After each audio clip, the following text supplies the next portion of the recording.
요한복음 17장 11절 말씀입니다.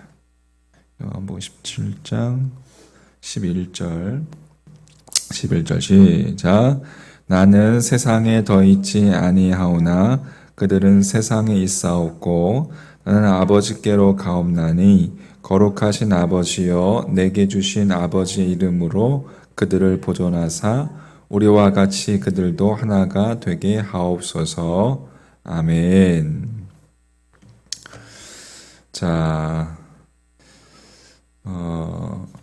오늘날 이렇게 사이비 이단들이 많죠. 사이비 이단 집단들은 두 가지 공통점을 가지고 있습니다. 하나는 집단 생활하는 거죠.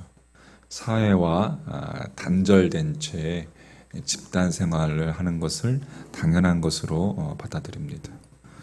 두 번째는 이 교주에 대한 집중이에요. 교주에 대한 시선 집중이죠. 그래서 교주의 사진을 걸어놓기도 하고 또 교주의 사진을 가지고 다니면서 이렇게 꺼내서 뭐 교주와 눈을 맞추기도 하고 이 집단 생활과 교주에 대한 이 두 가지를 달리 표현하자면 주변에 대한 시야의 차단이고 또 사고의 중단이라고 할 수가 있겠죠.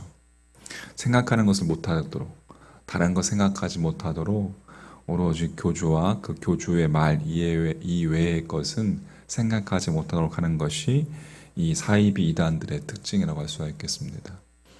그러니까 다시 말하자면 획일화시켜버리는 거예요.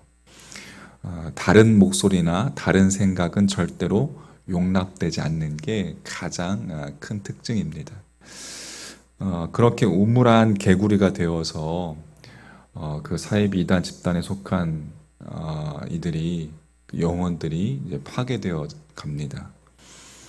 국가로 보면 공상주의나 독일의 나치, 또 이탈리아의 파시스트와 같은 이 전체주의를 이러한 사교 집단과 동일시한다는 것, 그건 역시 똑같은 이유에서입니다. 온 국민의 생각과 온 국민의 삶을 오직 하나의 이데올로기, 하나의 그 이데올로기로 획일화시켜버리고 국격화시켜버리기 때문에 그런 사교와 다를 바가 없는 것이라고 할 수가 있겠습니다. 역사를 통해서 많은 이들이 이 피를 흘리면서 공상주의나 또 그들의 이데올로기, 전체주의와 맞서 싸웠던 것은 그 같은 획일적 이즘이라고 하죠. 이데올로기, 그 주의, 이러한 그것들이 인류를 파괴하는 무서운 것임을 알았기 때문에 그렇게 많은 이들이 피를 흘리면서 뭐 우리나라도 마찬가지지만 민주주의를 이루기 위해서 많은 이들이 피를 흘렸던 것이죠. 자, 그렇다면 여러분, 참된 진리라는 것은 무엇인가? 그것은 획일화부터 인간을 자유하게 하는 것이죠. 할렐루야. 인간을 자유하게 하는, 진리를 알지니 진리가 너희를 자유케 하리라 라고 주님께서 말씀하셨습니다. 진리이신 그 하나님 안에서는 이 획일화부터 자유할 수 있는 거예요. 성경에 보면 구약 성경의 노아의 방주에 대해서 우리는 잘 알고 있습니다. 그 옛날 하나님께서 물로 세상을 심판하실 때에 노아로 하여금 방주를 짓게 하심으로 노아 가족만은 구원을 받게 해주셨습니다. 그때 하나님의 말씀의 명령에 따라서 지어졌던 이 방주의 특징은 이 창문 옆에 이 창문이 없다는 것이었어요. 방주 안으로 들어가서 문을 닫으면 세상과 완전히 차단되는, 세상을 내다볼 수 없었죠. 방주에 단 하나 있었던 창문은 바로 청장, 오직 청장의 하늘을 향해서 뚫려 있는 것이었습니다.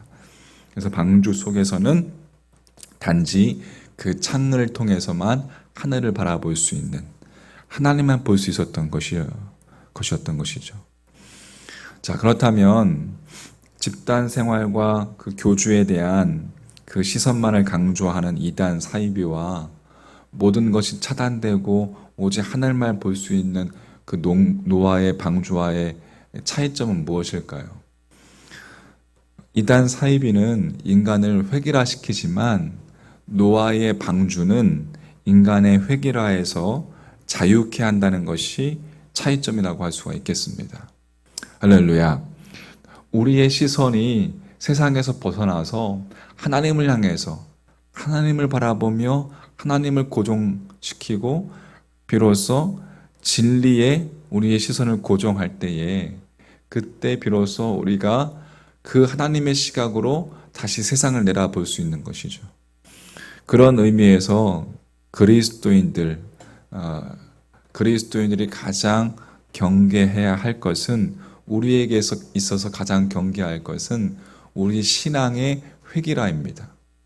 신앙이 성숙해진다는 것은 나와 다른 이들의 생각과 나와 다른 이들의 목소리 그것을 수용하는 것으로부터 신앙의 성숙은 시작이 되는 거예요. 오늘 11절 말씀 자, 나는 세상에 더 있지 아니하오나 그들은 세상에 있사옵고 나는 아버지께로 가옵나니 거룩하신 아버지여 내게 주신 아버지의 이름으로 그들을 보존하사 우리와 같이 그들도 하나가 되게 하옵소서. 주님께서 당신에게 맡겨진 사람들을 위해서 기도하신 내용인데 무엇보다도 먼저 그들도 하나가 되게 하옵소서라는 것이었습니다. 그러니까 하나가 되는 것이 얼마나 중요한 일이면 십자가의 그 죽음을 목전에 앞두고 주님께서 당신 자신을 위하여 기도드리는 것이 아니라 지금 남아있는 제자들을 위해서 그렇게 해달라고 하나가 되게 해달라고 간구하고 계시는 것이죠. 11절 하반절에 거룩하신 아버지여 내게 주신 아버지의 이름으로 그들을 보존하사 우리와 같이 그들도 하나가 되게 하옵소서.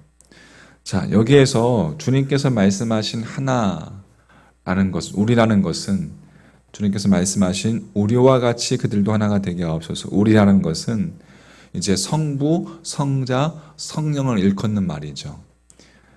성부, 성자, 성령이 하나이듯이 그들이 하나가 되게 해달라라는 것입니다.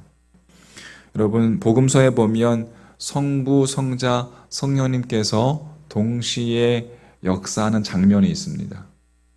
이제 인간의 육신을 입고 오신 예수님께서 성자 주님께서 예수님께서 요단강에서 세례를 받으시고 그 요단강에서 올라오실 때 성령님께서 비둘기같이 내려서 주님 위에 임하셨고 또 성부 하나님께서 하늘로부터 이는 내 사랑하는 아들이라 내 기뻐하는 자다라고 말씀하셨습니다.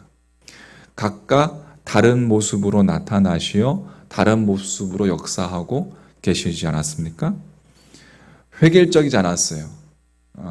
그런데도 주님께서는 우리는 하나라고 이렇게 말씀하셨어요.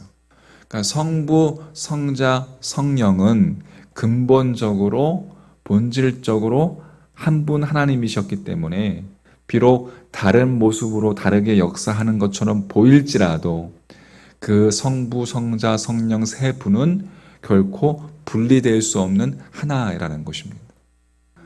성부, 성자, 성령님이 하나라 하는 것은 외적인 획일성을 의미하는 것이 아니라 그러므로 외적으로 다른 모습일 수 있음에도 불구하고 근본적으로 하나됨을 이야기하는 것입니다.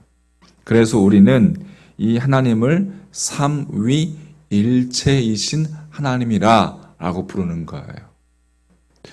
자, 주님이 우리와 같이 그들도 하나가 되게 하옵소서라는 것은 주님의 기도는 주님의 기도는 인간을 획일화시키는 것이 아니라 근본적으로 하나임을 나와 다른 사람도 나와 아무리 다른 사람일지라도 근본적으로는 하나님의 한 자녀라는 것을 우리에게 깨닫게 하시기 위함인 것입니다. 안디옥 교회에서 선교사로 파송한 바울과 바나바는 정말 협력해서 이 첫 번째 선교 여행을 잘 마쳤습니다. 그런데 두 번째 선교 여행을 떠나기 전에 이 바울과 바나바가 대판 싸웠습니다. 그래서 서로 결별하게 됩니다. 왜냐하면 첫 번째 선교 여행에 이 마가라는 청년이 중도에서 너무 힘드니까 포기하고 돌아간 거예요. 바울이 그러한 무책임한 청년을 또다시 데려갈 수 없다. 이것이 바울의 주장이었고, 바나바는 자신의 조카 마가를 끝까지 동행시키겠다고 그렇게 우겼던 것입니다. 그로 인해서 서로 싸우고 서로 결별하게 됩니다. 자기 생각으로 상대를 획일화시켜 버렸습니다. 그런데 세월이 흐른 뒤에 사도 바울은 자신과 바나바가 다른 생각으로 헤어져서 각각 다른 곳으로 행했지만, 그렇게 각각 다른 곳으로 행했기 때문에 각각 다른 곳에서 다른 생각 가진 자신과 바나바를 통해서, 바울과 바나바를 통해서 하나님의 구원 역사가 각각 다르게 일어났다는 사실입니다.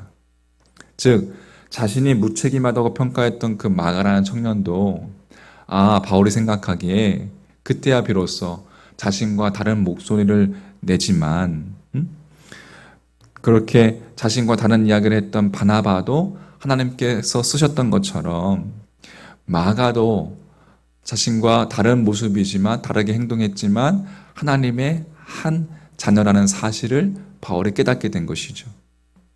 그 즉시 바울은 다시 마가를 불러서 자신의 동역자로 삼게 됩니다. 바나바와의 화해를 의미하는 것이었죠. 바울은 우리 모두가 하나님의 자녀라는 사실, 그것을 깨달음으로 신앙의 회개성에서 벗어나서 신앙의 성숙을 이룰 수 있게 된 것입니다. 그래서 그 바울의 신앙이 이제 로마에까지 전해지게 확대될 수 있었던 것이죠. 여러분, 우리가 우리 삶 가운데 전혀 다른 목소리를 내는 사람들이 있습니다. 사실은 근본적으로 모두가 다 하나님의 자녀라는 사실.